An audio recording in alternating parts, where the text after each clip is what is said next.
They also did whatever they want during the Warren Court, and we were okay with it because we liked it. So I think we always have to pay attention to what our own ideological biases are doing to our interpretation of what the court's doing.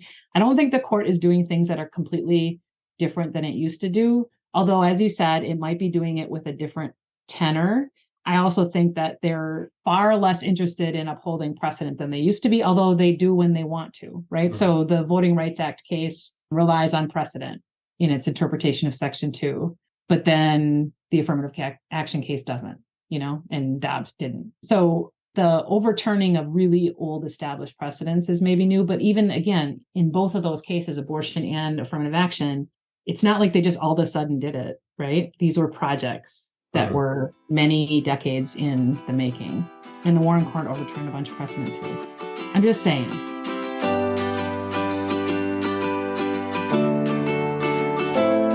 Welcome to Deep Dive with me, Sean C. Fettig. The Supreme Court ended its most recent term on June 30th, and it was another blockbuster term. The court made some surprising and some not so surprising decisions. It upheld precedent in some places and smashed it in others. While this new court is still trying to figure out its character, the past two terms have made it pretty clear that this is a conservative majority that intends to reinterpret our long-held understanding of some important constitutional principles, and in doing so, reshape the legal, social, and political landscape in the United States. So today we're turning to friend of the pod and resident Deep Dive Supreme Court scholar, Dr. Sara Benesh, the chair of and associate professor in the Political Science Department at the University of Wisconsin Milwaukee. We talk about some of this term's cases, the implications, the tenor of this empowered conservative court, and also the rise of the dissenters. Oh, and more ethics crap. If you like this episode, or any episode, please feel free to give it a like on your favorite podcast platform, and or subscribe to the podcast on YouTube. And as always, if you have any thoughts, questions, or comments, please feel free to email me at deepdivewithsean@gmail.com. Let's do a deep dive.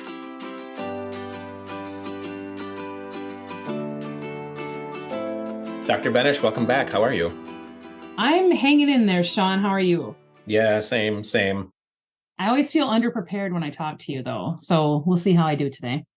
I feel like this is a preface that you have so that if you bomb, it's totally fine. But right. if you're great, you're a total overperformer. Excellent. Always manage expectations. Okay, let's talk about the court. Oh, that's what you wanted to talk about? Yeah. Shoot. So yeah, if we thought this was going to be the year that the Supreme Court took a breather, we were wrong. So this term that just ended proved to be, I think, another blockbuster in its own way. So for all intents and purposes, we saw the end of affirmative action, the dispelling of the independent legislature theory, some suggestion that some gerrymandering might be bad, but it's kind of far from clear what the court's test here is. Some private businesses can discriminate. Again, though, it's far from clear what the court's test is. Reining in of the executive and administrative agencies, some fiery dissents, and a few more ethics issues. Let's start with some of the cases. So one of the last cases the court dropped was its decision in Students for Fair Admissions, Inc. And here they essentially overturned precedent that had been established in the 1978 Bakke case that allowed for some consideration of race in university admissions. This court ruled that race-based considerations or affirmative action is unconstitutional. And I think the initial reaction to this was that any race-based consideration was no longer allowable. But I think as time has passed and a little bit more careful reading of the decision, actually seems like there might be some wiggle room for universities to be a bit creative here. What do you think? Mm-hmm. Yeah, I would agree with that. I think, first of all, this is another of those projects that was a long time in coming, right? I mean, we saw over time that the court was less and less enamored with programs that had some sort of preference for race. And so I think, we saw Chief Justice Roberts often talk about, the best way to get rid of race is to stop talking about race or whatever his little tagline was. So I don't think it's entirely surprising or at all surprising that they would find that their interpretation of the 14th Amendment's Equal Protection Clause suggests that any use of race is unconstitutional, not just those nefarious uses of race for which the clause was originally penned, right? So that's not anything that is new from this court, and they just needed 6 votes and they got it now. But I do think that, it's interesting that the Chief Justice makes that statement in the opinion that that nothing that we're saying says that a university can consider an applicant's discussion of how race affected their life. Just that we can't just use race as this proxy. We need to really talk about, what is his phrase? Challenges bested, skills built, or whatever. And I don't know if you saw some of the pushback by some of the major universities, but they are talking already about ways that they can use the decision to continue the way that they've been engaging with race. And, J.D. Vance, the senator, now sent some letters out, I guess, about his displeasure with their reaction. But in general, it's hard to know what colleges and universities do, right? And I think this glimpse into Harvard and UNC's process is something that will perhaps produce more fruit down the road as we learn even more about the ways in which legacy, for example, play into admissions decisions. But I think it's a hard thing for the court to enforce. And I feel like we've maybe talked about that before, that when the court is trying to prescribe ways in which universities create their incoming class, a lot of that is black box, right? A lot of that is things that we don't know and are things that are individual, which is exactly what the court wants universities to do, to engage in this sort of individualistic, holistic review. So I think it'd be hard for them to actually find instances where the universities are going against this ruling. You mentioned legacy admissions, so I do want to talk a little bit about that. But this is an example, I think, where the court, to some degree, may be thinking that they're settling what was an ambiguous process, or so they're settling that question. Like the opinion in Dobbs, we're settling and we're sending back to the states the question of abortion, so we don't have to deal with this question so much. And in fact, they're probably going to be dealing with nuance of abortion questions ad nauseum and in perpetuity as a result of that. And it seems like the reasoning in this case could produce the same type of fruit, potential lawsuits aimed at all types of university programs that are trying to be creative about this. Yeah, and there's already a legacy lawsuit. I haven't read much about it, but I think it's an interesting argument that, given the alumni makeup of these major prestigious institutions, granting legacy status to children, could be seen as a preference based on race, right? Well, yeah, and that's the practice of universities giving preference to donors and well-known, or the children of donors and well-known wealthy alum. Right. And my first thought was, on reading this decision, that how is that not right for target? And sure enough, right? There is a suit against legacy admission. I do wonder, though, if universities will see this as a shot across the bow and perhaps even shut that door prior to this advancing too far. But that would be a big hit for universities, wouldn't it? Yeah. And I think they have they have lots of reasons why they want to include students of children of alums and donors in their classes. They have a lot of interests that are financial and, networking based and otherwise. So it would be hard for them to give up, I'm sure. But, on the other hand, lots of universities offer admission to most people who apply. So I think, and we saw in California, when they got rid of affirmative action, that the enrollment of students of color did go down precipitously, and California had to figure out ways to make admissions decisions that comported with the law, but still provided for the opportunity to find diversity. And so I think, some of the schools will have to do that, but like other schools, the main issue is getting enough applications from students of various backgrounds, because they admit a whole bunch of them. Moore v. Harper. So this is the case that seemed like perhaps a sleeper case, but could potentially upend in very dramatic ways United States elections. So in this case, the court ruled 6-3 that the independent legislature theory doesn't hold. And so this theory was that state executives, and particularly state courts, don't have any say in election law and process, that's primarily or solely the job of the legislature. So this was an avenue that some Republicans, and especially those that were in service of Trump's election, have tried to leverage in advance of the 2024 election. There were whispers of it in the 2020 election. And had the court ruled in the other direction, could have caused some chaos in the election. And maybe the worst case scenario here would be that it would have allowed states to actually determine the outcomes of elections that could run counter to the popular vote. So in essence, what that would look like is overturning the popular vote in that state. Your reaction to this case? I think, everything that I read before the court heard the case suggested that this was, to use a legal term, crazy. That there was really no basis for this theory, and that it would, like you said, it would just upend the way that we do elections, and it would, totally nullify state constitutions that allow for judicial review and a normal progression in a common law system. Everything I read was that this is just like way beyond the pale. And so, the fact that the justices agreed with that is a good thing. But not all of the justices. I mean, this is where I'm having a hard time squaring some of this, because as you said, almost uniformly for people that understand constitutional law and electoral law, this has been described as a crazy theory, right? Mm-hmm. And sure, could point to, the actions of perhaps some of Trump's supporters and maybe even Trump campaign itself in 2020 to try and leverage this theory to overturn that election. But that as being crazy people doing crazy things. And yet 3 justices were still on board with it. And that feels more threatening than this being a settled question. Yeah. I didn't read the dissents. Did you read the dissents? I thought maybe the dissents were about standing or something. They should have dismissed the case as moot, according to Thomas. Right. I mean, I've seen the justices that were in dissent show some interest in that theory. And so I think that's why people, and even at the oral argument, I think people thought that there were at least a few justices who were interested in that theory.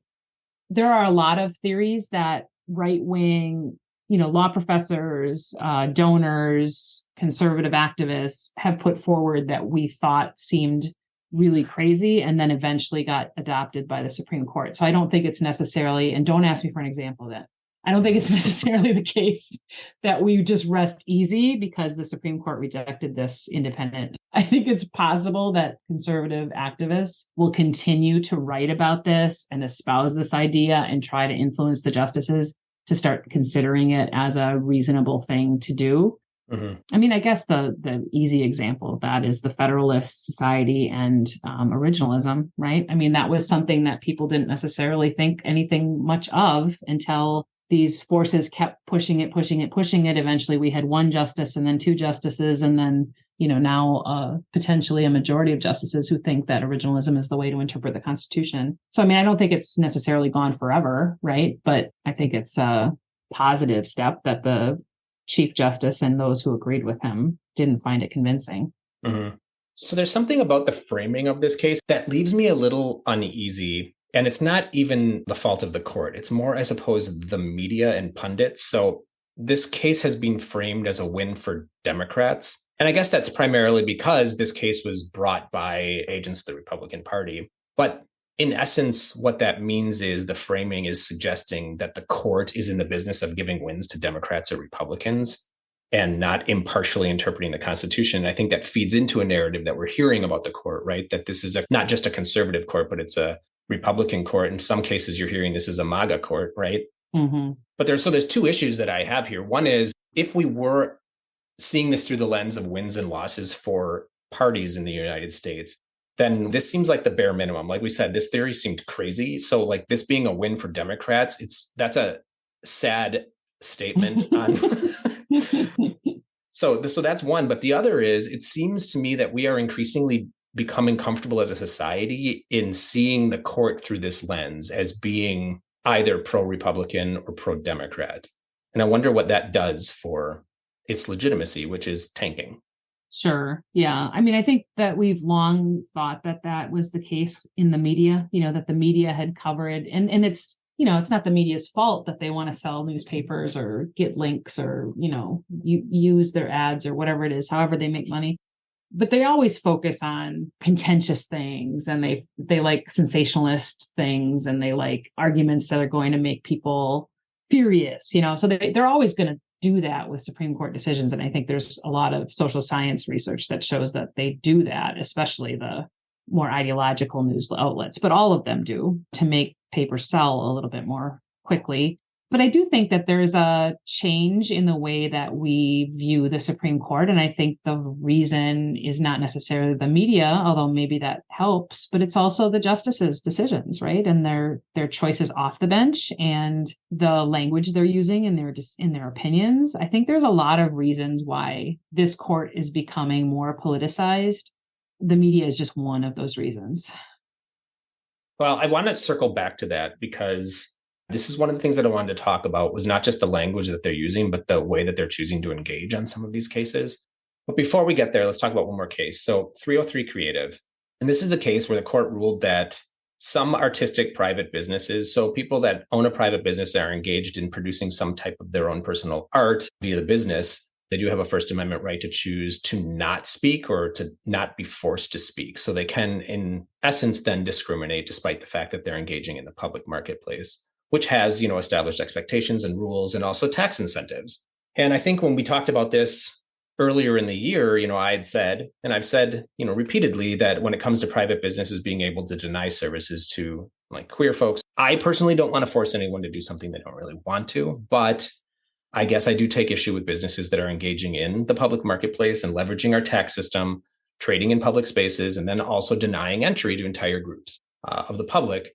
There's, I think, a further wrinkle to this case, and I think this also speaks to what we can perhaps expect from the court, but you could also set me right if this is perhaps a past practice that is rearing its head, in that there was some reporting prior to the dropping of this decision that, well, we knew that this website didn't exist. So this was, this person had suggested that she wanted to create a website, but was afraid to create a website because she might be forced to produce products for people that she didn't particularly agree with their lifestyles. So that's one. But the other was that the case hinged on the fact that she had received some letter from some LGBT identified person who had said that they wanted her to create a website for them. And that was the basis for her complaint.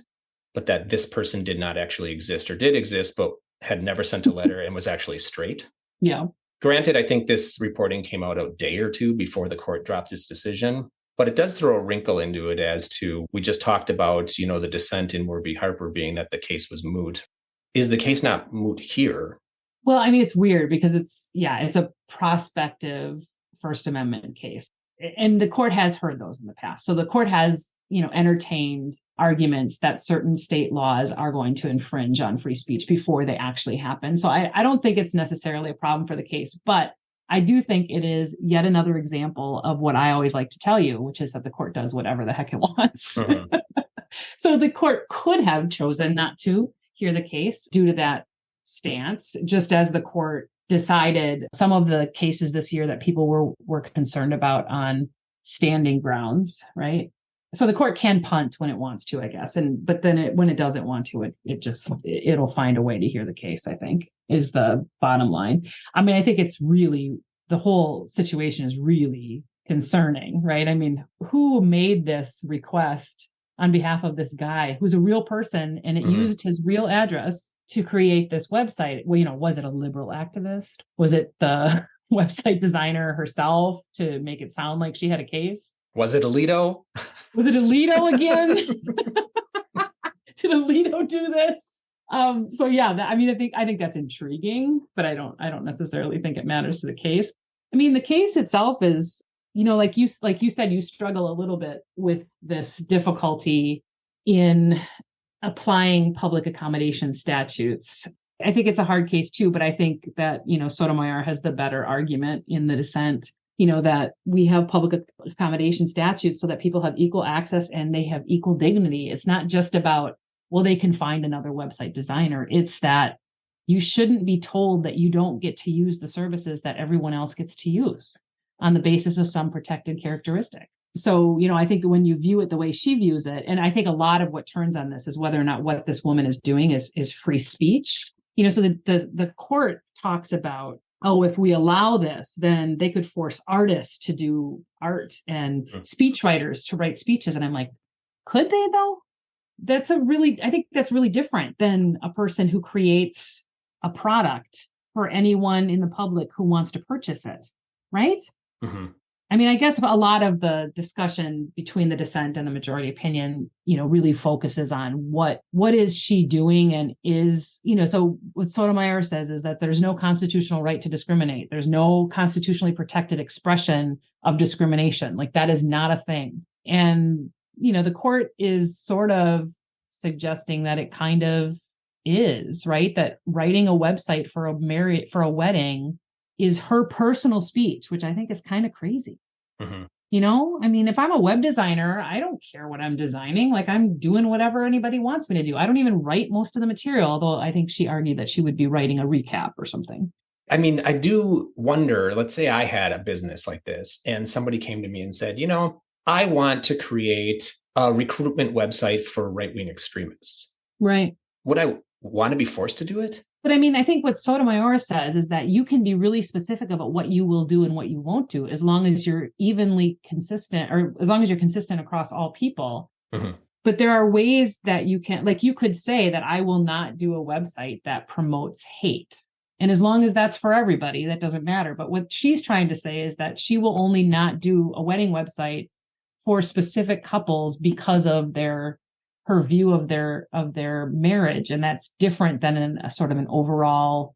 And it's, what's interesting to me about this case is that I expected it to be about religion, and the court really, the majority opinion really doesn't lean on the religious aspect at all. It's all about speech, mm-hmm. which I found interesting, given that the court has been really sort of motivated by protecting people's religious exercise lately.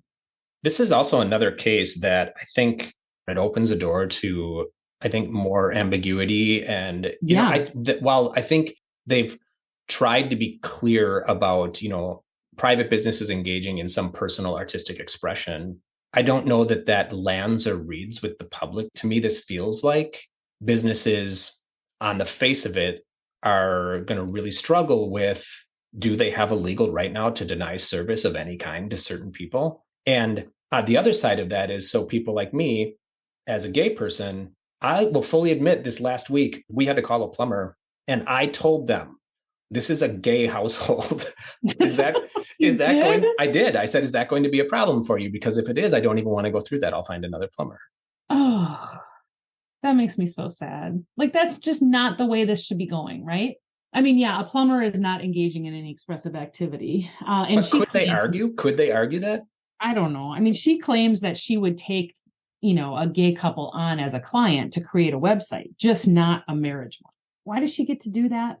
It just seems unacceptable to me in a country where we want people to feel that they can approach any public company for any service and expect access and dignity, right? Mm-hmm. I mean, that's why all these cities and towns have even more specific public accommodation statutes than states and the federal government have. That they have decided that they value people being able to be equally afforded any of these publicly available services without regard to any of their protected characteristics. Mm-hmm. That just, it seems ridiculous to me. I also think it's a really bad business decision. And I think that will be what will end up stopping people from engaging in this kind of activity. I have friends already who are allies who are saying, well, whenever I want anybody to do anything like a website, I'm first going to say I'm a gay couple who wants to be married and wants to have a website and see what they say. Mm-hmm. Right. And if they say no, then I call a different web designer. It's a bad business decision. It's bad for, equal rights. It's not the country that we want to be. And it does seem to me like this decision sets up just so much lack of clarity and potential conflict over the next handful of years, wherein hopefully they eventually hammer out exactly what they mean. Yeah. I mean, I think it gets really dicey when you start deciding what aspects of people's businesses are their own free speech. Mm-hmm.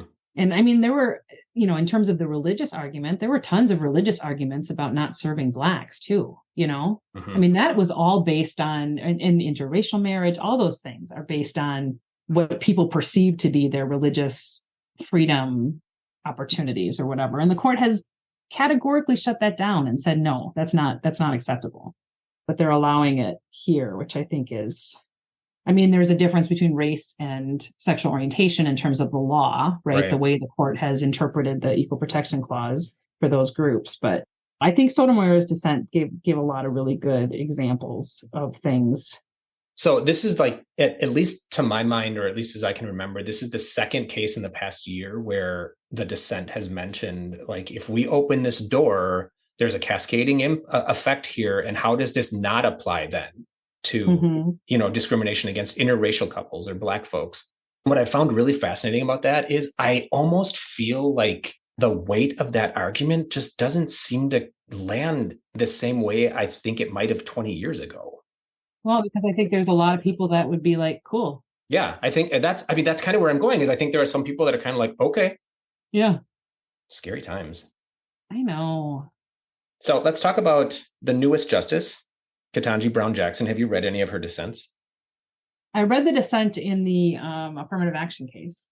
So there's something about Jackson. Her approach is very different from other new justices. So this was her first full term on the bench. And typically justices limit their question time. They speak sparingly. They aren't necessarily writing a lot of, opinions themselves, or they sign on to opinions. Jackson is taking a completely different approach. So she's used her question time and more in oral arguments. I don't know if you've read that there were a couple of times where Roberts was trying to signal to her during oral argument that she was over time. And her dissents are very fiery. They're very direct. She often directly calls out the animus that she seems to think is driving some opinions. And to me, this is epic. But it also makes me wonder if this is just fitting, part of a larger narrative about this court, which is that we are just seeing a complete shifting of norms and maybe an entirely new, like a realignment on the court as to what we can expect, both from its decisions, but also just norms and behaviors on the court. Well, I think there's a lot of norms that, and I think that sort of started with the Trump administration and has bled over into other areas that are less constraining than they used to be. I think, her dissent in the affirmative action case is just a fantastic history lesson, which she notes the court needs, which I thought was funny. Yeah, she's definitely very direct and definitely is not pulling any punches, but I think makes some excellent points about the intergenerational transmission of inequality. I thought those comments that she made that likened, she started out with two individual applicants to UNC, and one, was Black and one was white, and just how she was able to use the history of our country and all of the decisions that were made throughout the second founding and then into, Jim Crow and all those other redlining and all those things to show that, of course, there are effects of these things that need to be considered when we're talking about people's futures. It's a great dissent. Is it different than other freshmen? Maybe. I mean, she does seem definitely more sure of herself than other first-term justices have been. But freshman effects are hard to discern, and we're not exactly sure if they're really real or not, and all those kinds of things. There's lots of research on Supreme Court justices' first terms and whether or not they're different from their later terms. And I would say the findings are sort of mixed, but she's certainly sure of herself and certainly has a perspective that she wants to share. And I'm imagining that that's one of the reasons why she was the nominee, right? But I don't know what that says about the rest of the court, or you had mentioned to me at some point that you felt like the opinions even weren't as meaty as they used to be. I don't know if I'm seeing that or not. What gives you that impression, do you think, that they're just not doing the legal stuff the way they used to do it? I think it's primarily the language. Well, there's two reasons. One is originalism as a driving legal principle coming from the Supreme Court is new for us. Mm-hmm. And so I haven't wrapped my head around its validity, to be completely honest. Mm-hmm. And if I'm, direct about it, it just doesn't hold any water for me. There are so many holes in it, or at least holes that could be punched. And this is something else that Jackson has tried to do over the last year, is punch a lot of holes in the originalism reasoning. So that's one. The other is, and this isn't necessarily new. I mean, Scalia maybe was the torchbearer here of, really divisive language in the reasonings, but it just feels like there is a contingent on the court, Alito and then maybe Thomas, that are really leaning into language that is really ideological and divisive. And to me, that overwhelms the legal reasoning or the legal argument. It's really hard to get past that and accept the reasoning when it seems so offensive. Yeah, I would add Gorsuch to your list of that too, even though he wrote the opinion in the ICWA case. He's also very haughty. He's very, what's a nice way to say that he's mean, or a more legal way? Very like unbending, very rigid, very black and white, very like you're bad and I'm good kind of thing. So yeah, I think you're right. Alito, Thomas, Gorsuch, definitely using really inflammatory, ideological, divisive language. But Roberts and Barrett and Kavanaugh don't use that kind of language. No. And the liberals definitely do. Yeah. I mean, I think it's different when you're in dissent versus when you're the majority opinion author. You know, you expect some vitriol from dissents. And I think that's something that we've seen a lot of over time. But I mean, if you notice, Jackson's dissent in this case, no respectfully. Kagan's dissent in 303, no, Sotomayor, no respectfully. That's very different, though, than calling people abortionists. Sure. But I mean, Jackson's calling them a lot of things in her dissent, too. You know, I always tell you that they do whatever they want. And I'm thinking that this is a really half-baked thought, so everybody should take that for what it's worth. But, you know, they also did whatever they want during the Warren Court, and we were okay with it because we liked it. You know, so I think we always have to pay attention to what our own ideological biases are doing to our interpretation of what the court's doing. I don't think the court is doing things that are completely different than it used to do. Although, as you said, it might be doing it with a different tenor.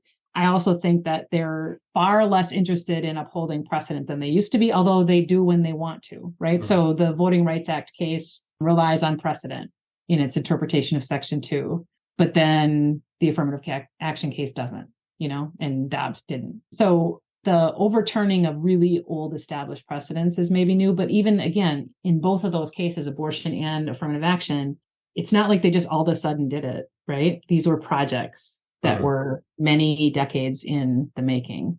And the Warren Court overturned a bunch of precedent too. I'm just saying, you know, maybe the court's not that different. I'll concede ideologically. I just stand in opposition, right? To the Supreme Court. I will concede that. I just also feel, I don't know. I just don't feel like Ginsburg was writing opinions, majority opinions that were just so vicious. With like their tongue out, with her tongue out. Nana and a boo-boo-y one. Yeah. Yeah, I mean, I think the thing that's most different, like if we wanted to compare the Roberts Court with the Warren Court, is the external stuff, you know? So I know you wanted to talk about ethics. I think that maybe is why everything else is perceived as more political, because they're out talking more, which we know from some of the research I've been working on appearances. They're making more ideological speeches. Our buddy wrote an op-ed in the Wall Street Journal recently. You know, so they're doing things that justices didn't used to do. And then also have this 6-3 conservative majority who seems to be engaging in a project of conservatism, which, you know, is sort of a wish list for right-wing conservatives over time. And so maybe that's why everything feels different. You want to talk about ethics? Yeah, let's talk about it. Yeah. So Supreme Court and ethics, as you mentioned. Just continuing saga. Like earlier this year, we had the story that we've talked about in a previous podcast, the ProPublica story about Justice Thomas. And then since then, Politico has uncovered the fact that Gorsuch sold some property to someone who had business before the court. Okay, but he then just didn't disclose the name of the buyer on his financial disclosure form. Mm-hmm. And then ProPublica recently reported that Alito accepted flights and lodging, food, etc., a trip to Alaska that was financed by someone who had business before the court, and then didn't disclose that as well. So where are you at with all of this? Like, it's almost becoming routine. Yeah, I think so much of this is all sort of mixed up with itself. So like we put the court on a pedestal. We think they decide cases based on the law and the Constitution. We have all these formalistic, beautiful robes and marble bases or whatever. I don't know what's the plural of dais. And the justices also buy into that somehow, I think, you know, and that's what they talk about all the time, right? We're not ideological. We're not Obama judges and Trump judges. We're not, we're just calling balls and strikes, all these kinds of things. And so I think they lead themselves to believe that they're above the fray in a way that other politicians and employees and whatever are not.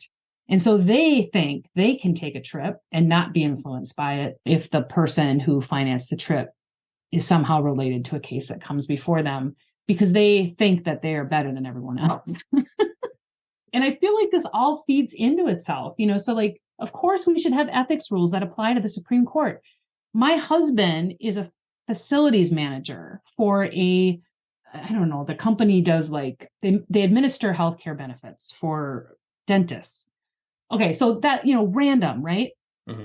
He is forbidden from taking any gifts from any potential contractor that might want to do like the HVAC or might want to do the cleaning contract for the building. He can't even take brewer tickets. So he has that rule. I am a state employee. I cannot take gifts from students. That is illegal for me to do. And these guys think that it's no big deal that they just happen to take the last seat on a plane to Alaska. Like that's amazing to me. And it has to be born of some sort of feeling, maybe that they don't make enough money, maybe that they have these really important jobs and they're not compensated, maybe, but the feeling that no one could possibly question their, unbiasedness or whatever. So follow my thread here, because this is what I'm really struggling with is, if we buy the argument that they're making, which is, essentially in line with what you're saying, that to them, they're just completely flummoxed by the idea that they could somehow be influenced as a result of this. Mm-hmm. So let's say they truly believe this. That scares the crap out of me, because to the rest of us, it's so obvious how this could potentially influence a justice, or at least give the appearance of influencing a justice. Well, and doesn't that maybe suggest that this happens all the time and we don't know about it? Oh, yeah. This has to be the tip of an iceberg. Right. That they've lived their lives this way. Right. Yeah. And so they're like, why is everybody making a big deal out of this? Of course I sold my house to that guy. Like he's my buddy. Or like Thomas, he's a good friend. Like, of course he takes me to his Hagrid cabin or whatever it is. Yeah. Oh. But so the final point, though, and this is my biggest fear, is if they believe all of this, and it's so clearly obvious to the rest of us why there's at least an appearance of partiality or influence, these people are making massive decisions that influence people in very personal ways and in their personal lives. Yeah. And they can't see this. That's scary. Yeah. Yeah, I agree. That's why I think we need term limits. This is another reason I think that this is political, is there is a lot of talk, at least within the Democratic Party and primarily in the Senate, that there needs to be some type of binding ethics for the Supreme Court, and that we need to revisit things like term limits, right? Yeah. For the justices. And so Roberts was invited to testify before the Senate. He declined respectfully, arguing that that would violate separation of powers. And so that is left then to the political process within Congress to address. And I think we all know that it won't go anywhere, because this will be politicized and that Republicans won't support it. Congress. Yeah, I know. And I think that's true of some of the decisions that the court is making as well. And, we briefly talked about, maybe we didn't talk about it, maybe it was just when we were just chatting about administrative agency deference and those kinds of things. Their argument is always, well, Congress didn't say this, so we can't just assume that they would do this. And so you have to wait for Congress. I guess it, applies to the school loans case, right? Mm-hmm. But Congress won't act on that stuff. What makes them think that Congress is going to act on these things? And so I think waiting for Congress, you're right, it's a fool's errand. It's also, to me, this is all highlighting how scary it is when we're so partisan that, as opposed to friction between the executive and Congress, or friction between Congress and the court by virtue of separate branches, when it becomes so partisan and one party can either do whatever it wants or block whatever it wants, how much power that gives. So, right. My fear is that part of what's driving the conservative majority in the Supreme Court is they know that they're essentially untethered and that there is no accountability down the road for them. Yeah, I mean, I think it's upsetting that we can't recognize that there are some things that just need to be done for the good of the country, right? I mean, everyone should agree that we need a Supreme Court that at least avoids the appearance of bias, right? And that should have some rules that ensure that they won't appear, at least, to be unduly biased toward one party or the other. And it's, it's upsetting that we can't agree on something that simple and that seemingly obvious, right? Mm-hmm. So how are you feeling about the court these days? Yeah, I don't really like that institution right now. Period. No, I mean, I've always been the one who's been like, oh, we can't mess around with the court. That would damage legitimacy, all this stuff, and I think it's a combination of a bunch of things. And part of it is what you're saying about, this partisanship and polarization. Part of it to me is this complete and utter lack of representation in even the elected branches right now because of gerrymandering and the Senate's equal representation rules. And then, the culmination of having a president who wasn't elected by the majority of people and a Senate who represents only a small proportion of the people pick the Supreme Court, which then is lifetime tenured and, completely inaccessible to the people.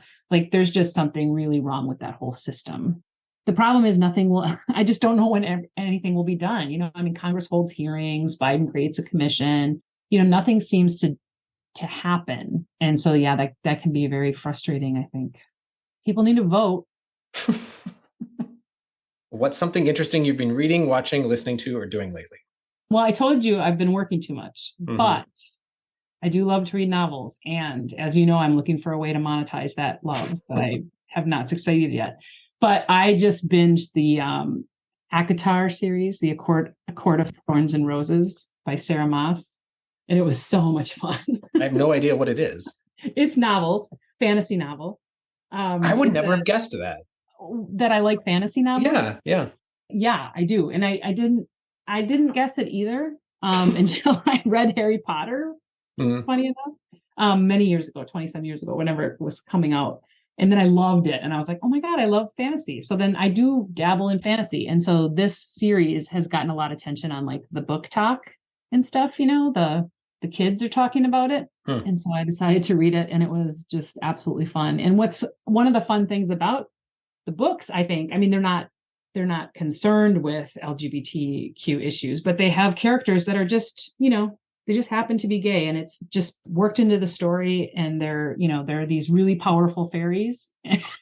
And I loved that I was just like, they're just talking about this fairy, this high lord's lover. And he happened to be a man and nobody cared. I was like, oh, how fun. So yeah, that's what I've been reading a lot. You've always been reading a lot. I'm always like, when you say like you're super, super busy and you're overwhelmed and then you've read 9 books, I'm like, I think we might have an answer here.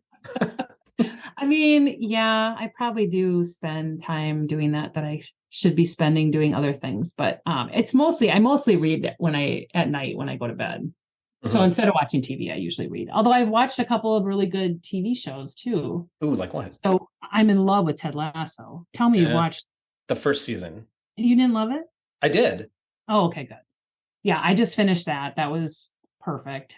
Daisy Jones and the Six. Yeah, that's a good show. Did you read the book? I did, and I loved it. I read it again after I watched the show because I loved the book. I loved the show so much. I'm also starting The Americans. Have you seen that? Kind of weird. A little bit scary. Wait, that's older though, right? It is. I never knew about it. And one of my colleagues was like, are you kidding me? You haven't watched The Americans? It's good. It is good. Have you heard of The Diplomat? I did watch that. That was fun. Yeah, that's fun. Carrie Russell's great. Yeah, she's great. You know what I just started watching that is also an older show is Nashville. Oh yeah, I've heard people talk about that. It's such a soap opera. You love it? I do love it though. It's about a country singer, right? And her mom or something? Well, it's like a queen of country, so like a mature country singer, and then so it's like her world, and then how it intersects with like an up and coming young country singer and their world. But it is so this person's mom killed this person, but then committed suicide and framed this person. It's a good show though. It's fun. So I was at my mom's just visiting for the 4th, and everybody had gone golfing and Mom and I stayed home. And I was like, let's go out on the deck. It's so nice out. And she's like, oh, I have to watch my soap opera first. So she still watches soap opera, number one, which is crazy to me. But then like, you get drawn in and then I'm like, well, who's that? Well, Yeah. why did he kiss him? And like, what did and she's like, oh my God, get out. No questions.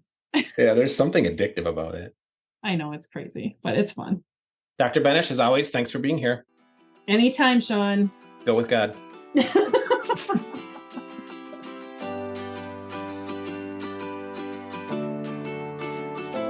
There's something happening with the conservative, largely Christian movement in the United States in pursuit of reshaping the legal system, and by extension, the civil and social society we live in and have lived in for 250 plus years, wherein they craft crisis and manufacture scenarios and injured parties. In some cases, people and injuries that don't even exist, as was the case in 303 Creative, in order to fundamentally alter the country we live in, the rules we live by.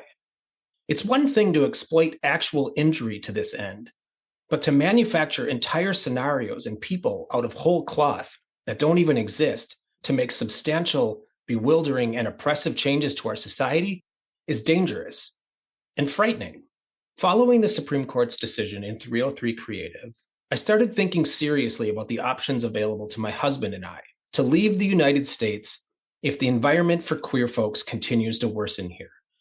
And it made me wonder if other people were thinking the same. So I did a little bit of research, examining the number of Google searches for safe countries for LGBTQ plus people following the Supreme Court's decision that allows for some private businesses to discriminate against LGBTQ plus people. And I posted a chart on Deep Dive's Instagram that shows a massive spike in searches in the moments after the decision dropped. It remains to be seen how and if people follow through. And we can't ignore the fact that some people just don't have the option to leave the hellscape that's being built around them. It's a sad state of American affairs if people are giving up or have given up on our foundational principles. To that end, I want to let you know that we at Deep Dive will be digging into this potential phenomenon, people considering leaving the United States, or people actually leaving the United States, and where are they going? And we plan to bring you an interesting limited deep dive series related to this in the near future. So stay tuned. In the meantime, check back soon for another episode of Deep Dive. Chat soon, folks.